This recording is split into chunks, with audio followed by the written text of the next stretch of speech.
is Martin from MyAirly speaking, and this is the next episode of AirTalks by MyAirly. Let's repair the air. And today, my guest is Saskia Heijnen from the Clean Air Fund. Hello, Saskia. Hi, Martin. Nice to see you.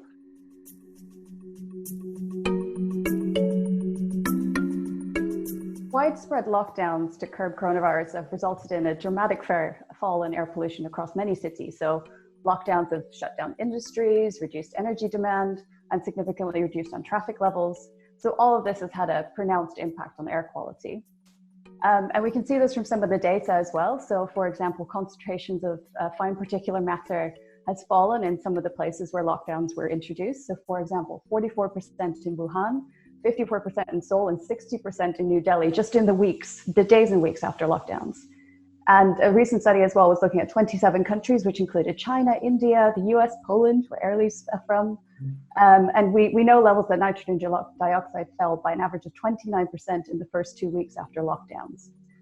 So these are amazing, staggering numbers, but there's also examples of places where air pollution did not reduce by that much.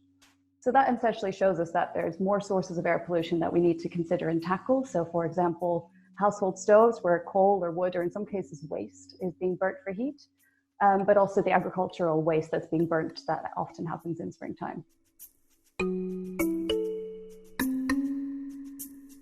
There's a fundamental connection between air pollution, coronavirus, and health. More than 90% of us breathe air that is harmful to our health. Every year, millions of adults and children die prematurely because of air pollution.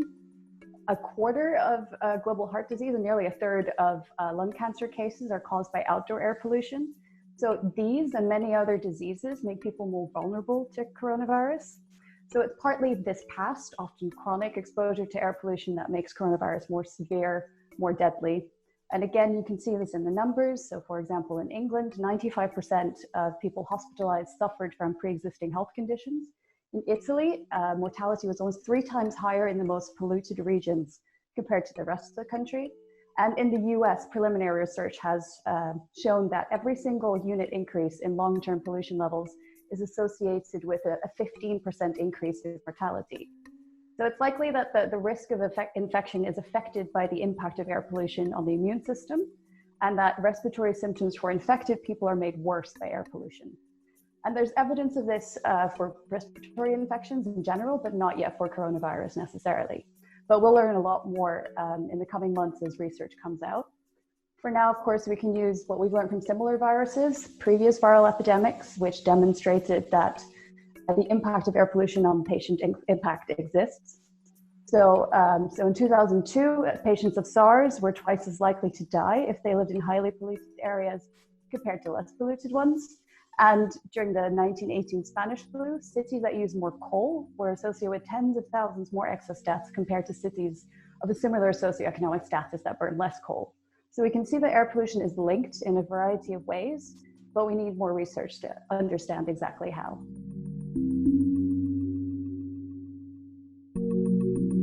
Overall, it's clear that improving air quality is uniquely possible and politically popular at the moment.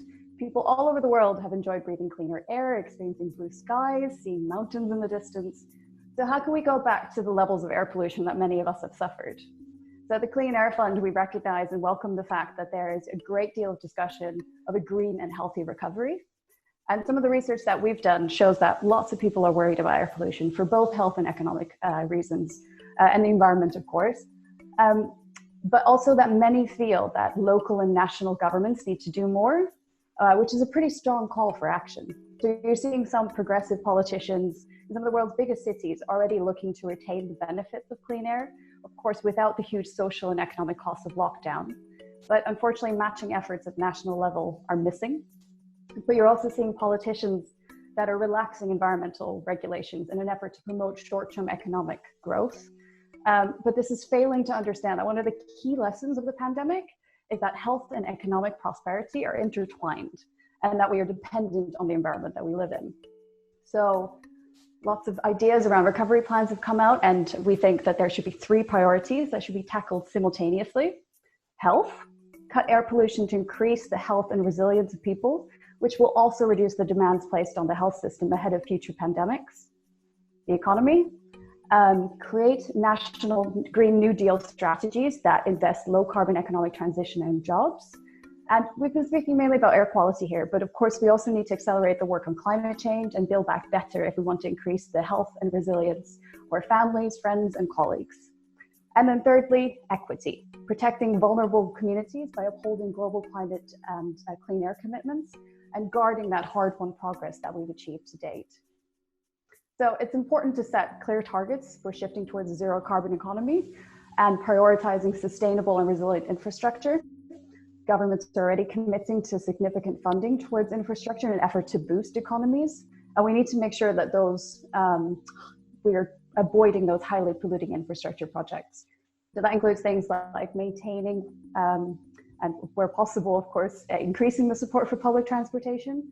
Because if we don't, we'll continue to be dependent on polluting and highly inefficient private transport, as well as restricting mobility for those that can't actually afford a car. We need to increase the use of electric mobility to reduce emissions in cities, so using electric cars, replacing the bus fleets to make them electric. But we need to continue learning about the main health impacts of air pollution, understanding which are the main vulnerable groups and regions, how we can support them. And finally, we need to phase out health harmful subsidies for fossil fuels and polluting industries and introduce penalties for polluters and taxes on pollution so that the polluter pays instead of making the cities and citizens pay with their health. Thank you very much. Today, the guest of AirTalks by Airly was Saskia Heijnen from the Clean Air Fund. Thank you very much.